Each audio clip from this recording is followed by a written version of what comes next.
But Nick's going to talk about well, something about homebrew. I'm sure most of you, if you're here, probably know Nick from his YouTube persona, Nick the Vic, and his many explorations of various bits of theory. And we had a sort of exchange about what to do a talk on, and I just said, well, something about homebrew. So he said, well, there is something about homebrew, so I'll run with that as a title. So Nick, over to you, and questions at the end, please. We'll come back for questions. Thank you very much, Steve. Yeah, well, afternoon, folks. Lovely to see you. And yeah, for the benefit of those who don't know me, I'm Nick, called universally Nick the Vic because I'm an ordained minister in the Methodist Church when I do some work. And yeah, it's great to be here. Now, actually, I was going to do something. I was going to talk about something different, but two things changed my mind. One was I had a comment on one of my videos, and if you haven't seen my videos, they're kind of long, and we kind of deep dive into projects. But I like to kind of get in and say, well, how does it work? You know, and try to kind of understand what's going on. And I'd kind of breeze through some of the early stages of this to get to the kind of juicy, interesting bits. And some bloke said, well, how did you do this? You know, because you breezed through that bit and you didn't tell me how to do it, right? And I don't know. And it just made me realise that for some of us that do this a lot, there are things that we take for granted that if you're just starting out, you don't know, right? So, and the other thing was a comment that Steve made when we were to-ing and fro-ing on emails before this. And Steve said about, you know, it'd be really good to kind of encourage people to move from building kits to being able to look at a schematic in Sprat and say, do you know what? I'd like to have a go at building that. And really, that's what I want to try and do today, because there is something about homebrew. It's why I'm in the hobby, folks. You know, I love it. The satisfaction you get from building something yourself, especially when you finally get it to work and resisted the temptation to hit it with something very heavy, which is all part of the process. But it's a brilliant thing, and it's addictive. And so really that's what I want to do. So to all the seasoned homebrewers out there, apologies, I maybe to use that great English expression, teaching your granny to suck eggs, right? Okay, telling you stuff you already know. But really what I'm going to try and do is to encourage people to kind of who haven't done much construction before, maybe you built a few kits, but to have a go at actual scratch building, and which is what I mean by homebrew. Now, let's just put it out there. There's nothing wrong with building kits. Kits are big. Some of us came to the Build-a-thon yesterday, built an excellent kit. And a matter of fact, I always say to people, you know, who watch my videos, look, if you've never done any electronics construction, forget my videos, right? Forget homebrew, just go and buy some kits and build them, right? Learn how to solder properly. Learn how to, you know, recognize resistors from their color code. Learn how to put your transistors in the right way around. Still working on that one, but you know, but because you learn essential skills. So building kits is fantastic, but scratch building is something else, because you don't get a printed circuit board. You have to build your own board. You've got components that are designed to be slot through holes in a PCB, but you've got no holes in yours. So you're going to have to fix them, right? You've got to find the components yourself. Then you've got to get it to work, right? And there's no instructions, right? So now if that terrifies you, don't let it terrify you, but it should, I suppose it should scare you a little bit, because that's where the fun comes in. But it's immensely liberating. And once you've done it a few times, you get confident and think, well, yeah, I built this, I can have a go at this. And if you build things in modular fashions and break them down, big projects can be broken down into tiny bite-sized chunks, and that's how I go about it. Now, we have, as the G-QRP Club, the best resource of electronics knowledge and designs on the planet. It's called Sprat. And, you know, you can get your Sprat on a stick or however else we buy it these days. And there's so much. And the great thing, because before we launch into this, the one thing I would say is, if you've got a schematic, you think, yeah, maybe you've not done much home brewing, you think, I'm going to build this. Just be careful of the provenance of your design. In other words, where does it come from, right? because the internet is awash with designs for every conceivable electronic project. Let's just say some of them are better than others. Some of them are brilliant. Some of them you look at and think, that hasn't got a cat in hell's chance of working. He's shorting out his power supply right there. But if you've just started, and you're going to cry when it disappears into a puff of magic smoke and probably get a bit disappointed.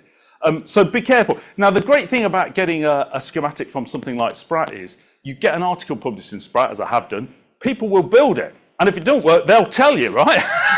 Or if it does work, they'll tell you how you could do it better. And it's peer reviewed, and that's the great thing about it. So if you're going to pick something from something like Sprat, you've got a fair to middling chance of actually getting it to work, because there will be other people you can call on to say, why am I going wrong here? That's really important, especially when you're starting out. Now, with apologies to Tex, I haven't picked a design from Sprat. I couldn't resist the temptation to be a bit cheeky here, because I'm talking about moving from kits to scratch build. And I thought, wouldn't it be cool to build something which is actually a kit, but not build it as a kit, build it ourselves and that's what I'm going to do. So, without any further ado, right, why is that not? It doesn't appear to be moving it on. Oh, is it this one? No. I'm pressing the wrong one, am I? Is it this one here? No. Sure it's live. Can you put your cursor over the slide to the left, Nick? That one. Here. On here. Oh, Oh, on here? yeah. Yeah, it's not moving. Try it with the mouse. And click it. Oh, that's a pain in the backside. Where's the... Ah! Right, we'll edit that bit out. All right. Right, it's still not moving. Click the presentation once and then use the space. Oh, right. Okay, so is that going to work? Okay, that's the next one. So this is the one we're going to be doing. So it's from the tremendous QRP guys who do brilliant kits, US-based company. They fantastic kits. This is the K7Q0 or QO noise bridge. Okay, and this is the one that we're going to be doing. Is this going to? Yes, that will do. Okay, so here is the schematic. Now you might have thought you could have picked a simpler one for first. It's not that complicated. Now, what I'm going to do here is I'm going to take you stage by stage through the physical construction of how I approach this, okay? But this is me, people, and if you've seen my videos, the reason I build is because I want to know how the thing works, right? So you've got to indulge me for the next couple of minutes because I just want to tell you how this thing works. So the idea is that you plug this in with your antenna into one socket and your radio into another socket, and without keying up at all, it will give you an indication of how well matched your antenna is to 50 ohms, or 51 ohms to be precise. So let me have a look at this. Now, this will work because this is mine. Right. So up here, you'll see it runs off a 9-volt battery, and they've helpfully put in, well, in my case, a red LED and a biasing resistor, of course, which is great because you can tell when it's switched on, and run your battery down. So it's called a noise bridge. Where's the noise come from is a good question to start with, isn't it? Well, it's down here, this Zener diode, this reverse polarized Zener diode. Now, I didn't have a 7.5. I started with a 6.8 volt. It worked, but not as well as the 8.2 volt one I put in. And that's because the diode will produce, when you're running a Zener diode, anything over about 6 volts, it starts to enter a different mode of operation. And you will get noise. Essentially, you'll get 3 types of noise. You'll get some thermal noise. You'll get a bit of what they call shot noise, which is the kind of random transition of the charge carriers, the electrons and the holes over the PN junction of the diode. But what you'll especially get, and what we're capitalizing here, is something called avalanche noise. And the diode will enter this avalanche mode. And essentially what happens is that these charge carriers in it, I've got more kinetic energy because of the voltage running this tap, and they will slam into the crystal lattice of the atomic structure of the diode. And as they slam, they will knock loose some other charge carriers. Ionization is what's happening. They'll go off and hit other ones, and it's a bit like breaking in a game of snooker, where you kind of get the frame and you hit it, cue ball gets hit, and they all go off and bounce off the cushions and hit each other and all that kind of stuff. And all this kind of random act of these charge carriers hitting each other and knocking the ones free results in a surge of electric current, and which manifests itself as wideband RF noise. White noise, essentially, because it's noise of the same amplitude across a huge big swathe of frequency. So it's ideal. So it'll work at audio, it'll work right through to RF. So it's very good, but it is piffly small in amplitude. So it'll do it. So you've got a noise signal, very wide band, but it's tiny, which is why the next 3 stages are beefing it up. So we've got 3, they're just vanilla 2N3904 transistors here in common emitter amplifier mode. So we're taking a tiny signal on the base and getting a much larger inverted form on the collector. And so we have 3 stages of that to incrementally boost up the signal. So that by the time we get to here, it's a much bigger signal. And then we get to the bridge itself. Now this is where the magic works. This is some real cool analog RF. Now, okay, so what I've done here is this is just the cropped version of that schematic with the bridge, and I've redrawn it here just to kind of make it a bit easier for you to see. But bear in mind, these 3 are all together. What it is, it's a trifilar transformer. So it's only 4 turns on the toroid, but it's 4 turns turned as though they're 1. Now, if we were building like double balanced diode ring mixer and the little balance you do for that, you often twist the wires together. In this case, because it's only 4 turns, I wound them individually, making sure I got them the right way and keeping them going through, because it's only 4 turns.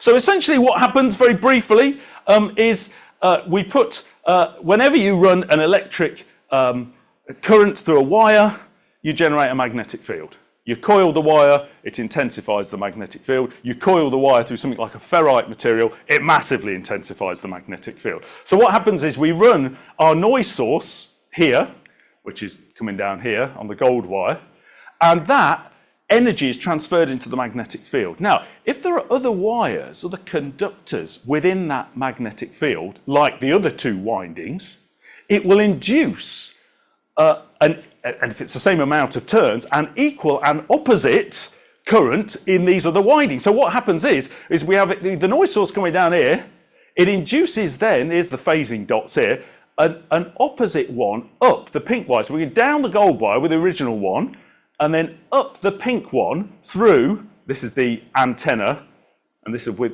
the BNC of the antenna connector is, up through here. But these 2 you notice are connected, but you know, the same transformer action happens. So as this one, as it's going up this one, it's inducing one down this top one through the 51 ohm resistor, so to here. So what you've got then is you've got the original signal going down here, inducing a signal going up here, and a signal coming down here. But the thing about these signals are, they are 180 degrees out of phase. Now think about that. Here is our 51 ohm load resistor in the circuit. This is our antenna. If our antenna is 50 ohms, 51 ohms, well matched, that means that the signal coming through here will be identical to the signal coming through here, except they'll be 180 degrees out of phase, which means they will cancel one another out. All right? So just imagine you've got the crest of your sine wave here would correspond to the trough of your sine wave here. So if they were the same, and actually that's exactly what happens. You turn the volume up on your radio, you hear basically nothing, which tells you that your antenna is well matched to 51 ohms. However, if it's not, you'll know, right? Because they'll still be out of phase with one another, but they won't be matched. So there will be some residual current left over, which you will hear as noise in your radio. So that's how it works. Right, I'm going to pause for a second, take a swig of this. That's enough theory. We're going to crack on and build the thing. Right. So, how do you start? Well, how I start is I use a technique called the Manhattan style of construction, which basically is a form of surface mount construction. So I use single-sided copper-clad board, sometimes called FR4. You can buy it Amazon, eBay, wherever you want to buy it. These pieces are about the size of your hand. For this project we're doing here, I actually cut it in half because I didn't need as much as that. Now you can see the light shining off it here. When it comes, the reason these are so shiny is they sometimes put this kind of lacquer on them, which might make them look nice and shiny, but it's not very good when you want a good electrical connection. So the first thing you have to do is to get some fine steel wool and go over it, right? And just go. Now, if you use, it'll work with sandpaper, but it'll look a bloody mess, right? So some steel wool would be better. And make sure you get the corners, because people miss the corners out, because you want a good continuity over that entire ground plane, because that's how Manhattan style works. Any connection to the ground goes to the board. It's a consistent ground plane, which works really well for RF. Anything that's not going to ground, we'll come to that in a minute, but go over it with your multimeter with the continuity setting, make sure that you've got a good consistent ground plane. Safety first, you do not want tiny little flecks of metal, so if you're sawing this, go in at the wire wall, just be careful of your eyes, you know, even if you're wearing glasses, it's a good idea to wear some goggles if you're going to do this stuff. Then how are we going to, we talked about Rex, how are we going to fix it on? There's different ways. You can do, pioneered by people like Wes Hayward and other such people, what's called the ugly construction, which is where you make the connections in mid-air, and I'm doing a little bit of that in this, but not very much. I'm far too OCD to do that. So the other thing is to find some way of anchoring them down, but in an electrically isolated way. So one way I've used before is a Dremel. So you can actually just kind of etch in your little, you know, or if you've got a CNC machine or something, you can etch in your little isolated pads. The other way is to glue something on. And actually, so Rex does these me squares, me pads, all variations of these that you can get through the G-QRP club, through the club sales, and direct from him and elsewhere. So they're really great. So you can just snap off the ones you want, glue them down. Try not to glue your fingers down, which is the hardest thing for me. So what I did then is I got this schematic, right, where I want the pads. Now this one's particularly nice because usually when you're putting in transistors you need 3 pads, right, because there's 3 legs, except we don't need it this time because all the emitters are grounded. There's no emitter degeneration with a resistor there. They're all going to ground, which is easy life. So actually you can pretty much just put these one after the other because of all these series ones. Notice these are the ones we're going to do ugly style. And I'll show you those in a minute. So that was it. Now I miscounted. There should have been one more on there. And there's others we're going to put on. That's a good thing about this. If you forget it or you put one the wrong way, you just get the standing up, flick them off, glue them on again. It's easy to make alterations to this. Not as easy with the Dremel method, because once you've got it populated, trying to get in there with a Dremel, it's not so good. Whereas this, very easy to glue another one on. So yeah, so you've got your little pads. Then what I like to do, is that right? Yes, perhaps that's right, is to gather all the components together. So I do it on a tray so you can put them away and see, you know, you've got all the resistors, everything there. We'll come to the transformer in just a moment. So that's me, very badly drawn thing, but just an idea of what I'm going to do, right? Trying to keep the phasing right with them things in the right way round, and I know which one's so I got some different coloured enamel covered wire, which is useful for this. So if not, you just got to get busy with the multimeter and make sure you know which end is which. And that was it. So I said it's only 4 turns, so it's not too bad. You can do it. And yeah, on the ends, there's different ways of doing this. I take a kind of belt and braces approach to this. So what I'll get is the Stanley knife first and scrape off all the enamel coping. Make sure you go around, scrape it off. Then I do everything they tell you not to do when you're learning to solder. Get a big blob of solder on the iron, right, and go along, and it'll fizz and you'll burn off any enamel you missed, and you'll also tin it. So when it comes to soldering it, it'll go a lot easier. So you do that, and then the blue tack. There's a million ways you could. I've got PCB holders, I've got third arms, but more oftentimes I will come back to the humble blob of blue tack, right? because it's easy. 4 little blobs, stick them on, Bob's your uncle. And the great thing about this is you've got an elevated platform. If you need to move it, because sometimes it's easier to get to it, you just pull it up, put it around, and I find that works quite well. And then I tin them, and I put plenty of solder on, because that means in a moment when it comes to actually putting the components on, I can put the component in one hand and the iron in the other. I don't have to have the solder in my teeth, you know, so it's a bit easier. Oh, that gone back. Like so. So we started with the Zener diode. Make sure you get it the right way round. So it's the cathode, the negative end with the black bit, which goes there, so it's reverse polarized. And this end, so I chopped one end off, held it on, iron the other hand, right?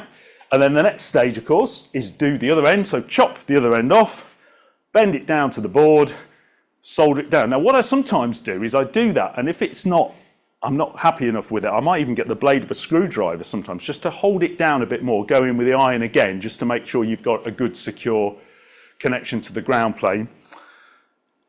Then the resistors. Okay, now these are the ones I'm going to connect mid-air, because I'm going to do something with these, because these are the parallel ones that are going to connect to the power supply. So that's going to stay like that for a moment. For the capacitors, okay, I changed them. He has 10 nanofarads. I put 100 in because I've got loads of 100 nanofarads. So I cut the legs in half, and then I bent them around, and I'm going to chop these down a bit further. So you've got 2 little feet, because they tend to go a bit easier. And then what I did, you'll see here, this one's not soldered in. But you can hold it with your fingers if you want. Hold it down, solder that, get 1 foot in. Then you can go back and do the other one. And then, for the series resistors, just bend them right down like that, chop them down, and these I didn't even bother doing any feet, I just kind of hung them round by the side. But it depends on your design and what space you've got. And then essentially, that's how you proceed in that same way. Now this, I put a bit of this schematic down the bottom, I don't know why I'm pointing, I've got a thing here, down the bottom here, which is going to be here. So this is going to be chopped off, this is going to be bent over here, and you'll see what I mean in a moment. Like so. So it's important to remember, these are hovering above the ground plane, because these are thundering big resistor wires, they're not going to go anywhere. But it just made it a bit easier to do it, but you can do that. Right, transistors, ha ha ha ha. Make sure you know the pin out, right? I can't tell you how many times I still get it wrong. And I think it's because they're all different. And if you think, oh, I know this one, you pick it out, and you might do, you might not. So make sure you know what's your emitter, your base, and your collector. Now you think, how are you going to put these on? Well, this is just the way I do it. I'm not saying it's the only way or the best way, it's just the way I do it. So I tend to, first of all, splay the legs out a bit so you can get in there. And so this one coming forward is the emitter, which is going to be grounded, and then you've got the base here and the collector here, and they're kind of splayed out the other way. I've got a few pictures here, so hopefully you can see what I'm doing. So like that. So it's kind of like a tripod effect, except it's not a perfect tripod because it's the left leg that's coming forward. And just the only other thing to mention about these is the height difference, because this is the one which is going to the ground. These are the two that are going on the pad. So, I mean, it's not the end of the world, but if you're OCD like me and you want a long looking lights, that's how it is. So then you chop them down, and then you solder them in. So there we are, that's the emitter, the base, and the collector, and you just go ahead and you do them all exactly the same. Right, and so that's that. Oh, I'd started putting the LED, that was a bit precipitous because I then unsoldered it, because I got to this stage and thought, is this what I'm going to present to them? Now, the great thing is as well, I've forgotten to actually bring the thing.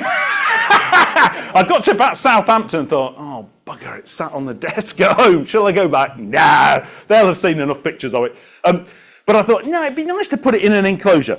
And Damon was talking about loving tins and things. I'm just the same, if I can put it in a tin. And I thought, well, I'm going to put it here. Now, being a YouTube content creator, don't you know, they send you all kinds of free gifts. It's cool. So even like a voucher for a free Greggs sausage roll. Who knew that YouTube would know? I love that. Yeah.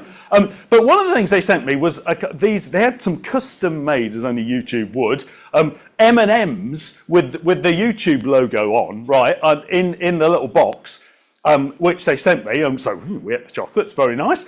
And I thought, well, yeah, that's quite nice, because a lot of the time when I'm building filters and things, the small projects, I'll use those kind of Altoid-like tins, you know. But I knew this had to have a 9-volt battery in, and my tins weren't deep enough, whereas this bad boy was, right? I thought, yeah, this is the project for this. This is where it's going to go. So this is how, and I'm no expert at any of this, of course, but probably when it comes to metalworking, yeah, even less than anything else. But here we are. So what did I decide to do? Well, first I used the barrel just to make a couple of pilot holes where I was going to put these 2 BNC sockets, one for the antenna and one for the radio. And then I got the drill with a step drill bit, which I wish I'd discovered many, many years ago, which is really useful, and drilled out my 2 holes and fitted the BNC connectors. And there they are. They are splayed out a little bit, but that's because of the curvature of the tin, but yeah, that's fine. So I got those on, so that was all right.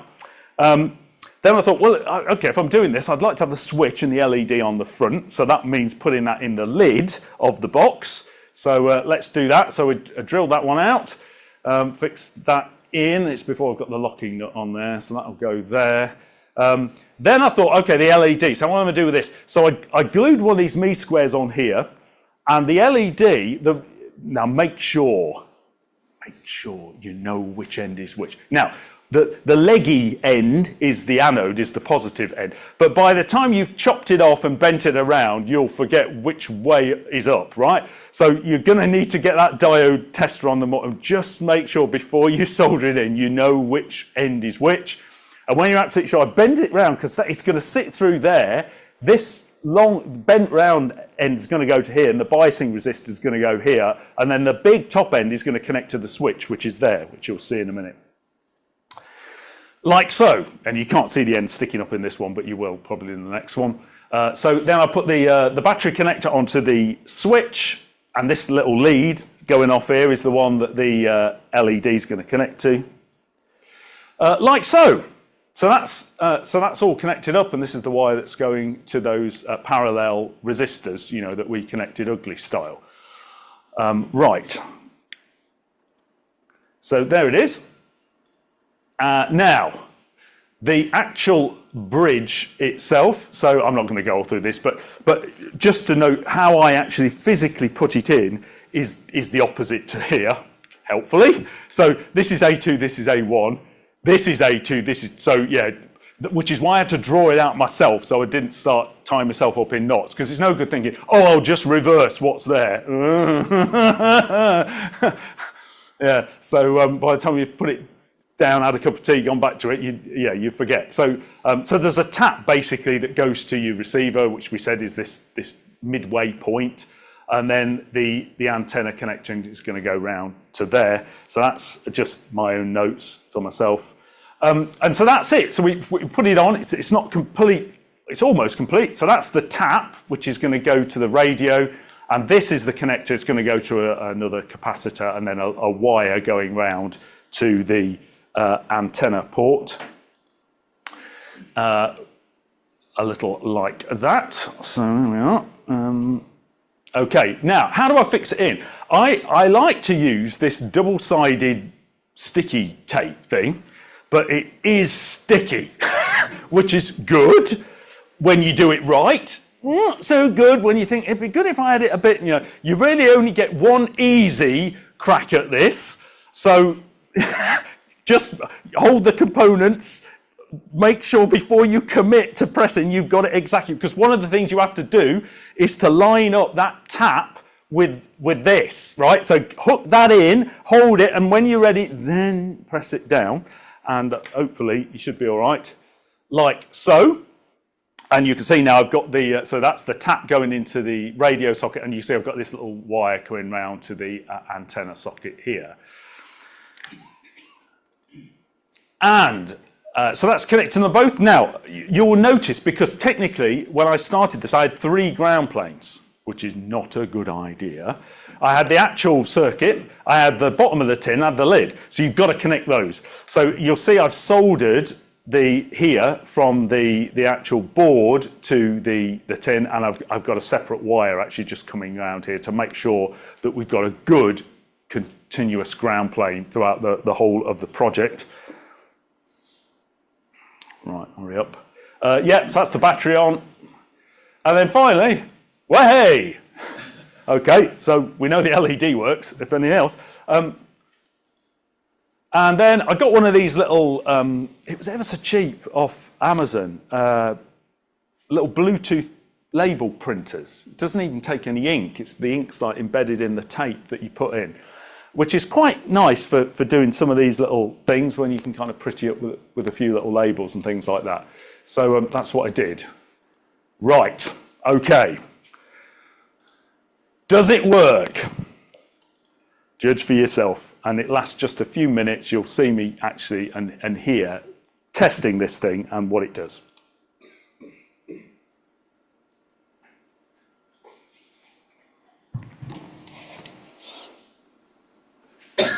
Right, okay. Well, let's put this thing through its paces.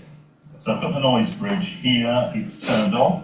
You'll notice that I've got a connection to the receiver BNC connector, but the antenna connector is open circuit. There's nothing on that at the moment. But the receiver one is connected to a piece of coax, which is then connected to my Yaesu FD991A.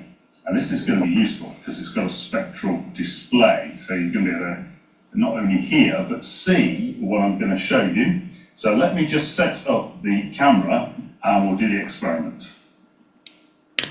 Right, okay, so you can see we are on the top end of the 80-metre band at the moment.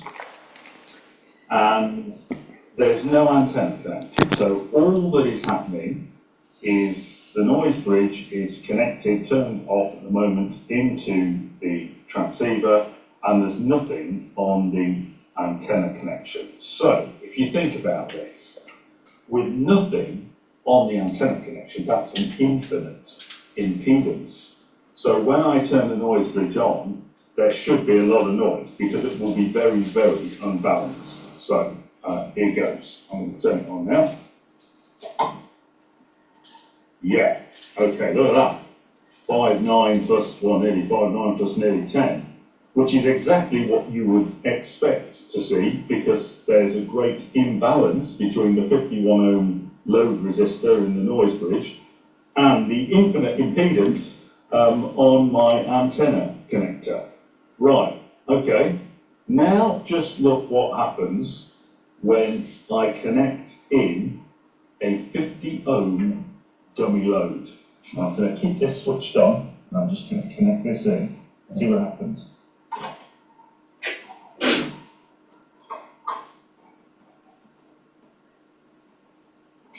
Look at that, absolutely silent, and it's gone. Now that is brilliant, and that's because the 50 ohm dummy load is very, very well matched to the 51 ohm load resistor in the noise bridge. So that's the principle of the thing. What I'm going to do now is just actually plug in my real end-fed half-wave antenna, which you will see then, technically it's supposed to be resonant, it's cut for 40 metres, and we will see whether that actually is or not. I'm going to stop filming for a moment and then just reconnect. Okay, so I've now connected up my end-fed half-wave antenna, which is cut for 40 metres, to the antenna connection of the noise bridge, and I've changed the frequency to the 40 metre band, as you can see. So now I'm going to switch the noise bridge on now. So not bad. That's on. Off. On. So that's pretty good. That's pretty good. And if I'm going to have to, sorry, excuse me a moment, just on, off. Yeah, not bad, not bad. Now, if I was to go back to 80 metres where it's not particularly resonant, that's not too bad. That's on. Off. And that's because I've got an extension on my antenna that will get me onto 80 metres. But really, it's a very narrow bandwidth and it covers the upper end. If I go to the bottom end of the 80 metres, SSB portion. yeah, you see that's much worse.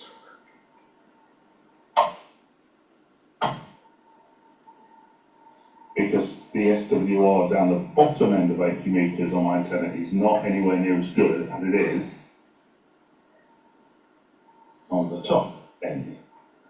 And we'll just have a flick through for a minute, excuse my fingers.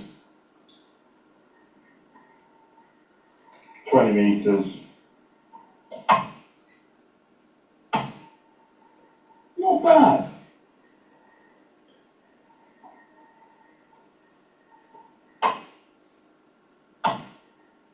And the idea is, if you were out in the field, or anywhere for that matter, and you wanted some indication of how well matched your antenna is to your transceiver, you plug in this little bad boy, and without even transmitting anything, if you have a little transmatch, a little tuner, you can adjust that, and it would need to be a manual tuning, because I don't think you'd probably get an automatic one to work with this.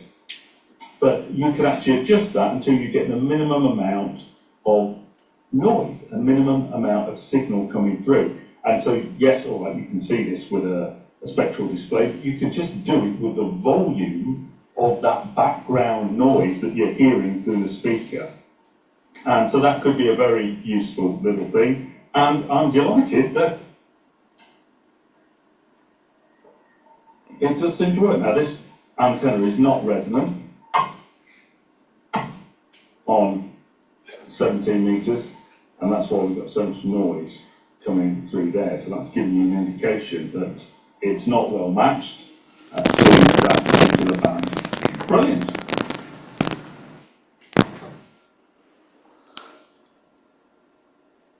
Oh, I'm not sure what's happened there.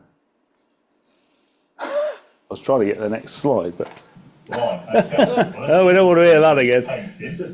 So I've got the noise bridge here. Thank you. So, yeah, that's it. I hope you found something of interest there. Thank you very much. And if you are interested in any of the things that I build, please check out the YouTube channel. Just put M0NTV into YouTube and you'll find me. But thanks very much for coming.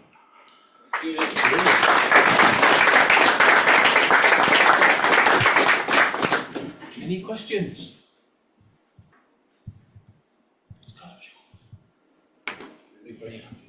Well, what was the toroid on there? That's the question for the What toroid were you using? I think actually it was an FT50 43. I think. I mean, usually I'd use the smaller ones, but the kit said that's what they were using, so that's what I used on that occasion. Yeah, which made it easier actually to spread those 4 turns out because I got a bit more surface area to work with. Any other questions? Do you damage many components when you're soldering onto that? The big pads?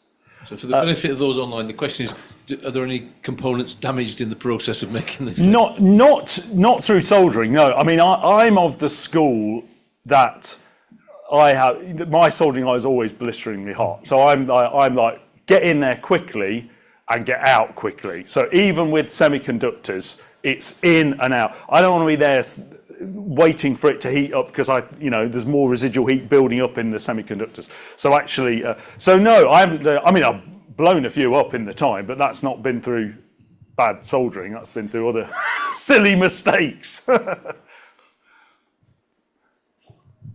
Presumably then, if you just altered the standard 51 ohm in there with some sort of calibrated variable resistor, you could use it as a measuring bridge to measure the impedance. Yes, yeah. I mean, the only thing which makes it 50 ohms is that load resistor. Yeah, so you could change that and do anything. Yeah, absolutely. The other thing you can do as well with this, in the unbalanced mode that I demonstrated first, is you can just use it as I was looking around the Hamfest today, and they've got just simple little noise generators, you know, wideband noise generators, and you can use it as that. And before I had spectrum analyzers and things, and even with things like the Tiny SA, mine certainly doesn't have any kind of tracking generator or anything. So you can kind of sweep filters and things, even using like an SDR play and things, which is quite a useful thing. Yeah. Any more questions? In that case, thanks again to Nick for an excellent presentation, which I think demonstrated fantastically well how you can take a simple circuit and turn it into a real bit of test equipment in this case, but it could be a transmitter, it could be a receiver, and it's another one of those steps from sprat to reality. Thanks for doing that, Nick, and thanks also for the advert for club sales. The toroids are for sale in the foyer, in the theatre. So if you do want some squares or anything like that, the guys have got them there. And a final reminder: if anybody's interested in the QRP radio, let me know what your bids are, and we'll be back at 12:30 with Bill Mira and Dean for a truly international presentation. Bill, I believe, is in the Dominican Republic, and Dean is in California, and we're all in Telford. So we're going to try and join the dots. So hopefully that will work, and we'll see you back at 12:30. Thanks again. Thank you. Very good.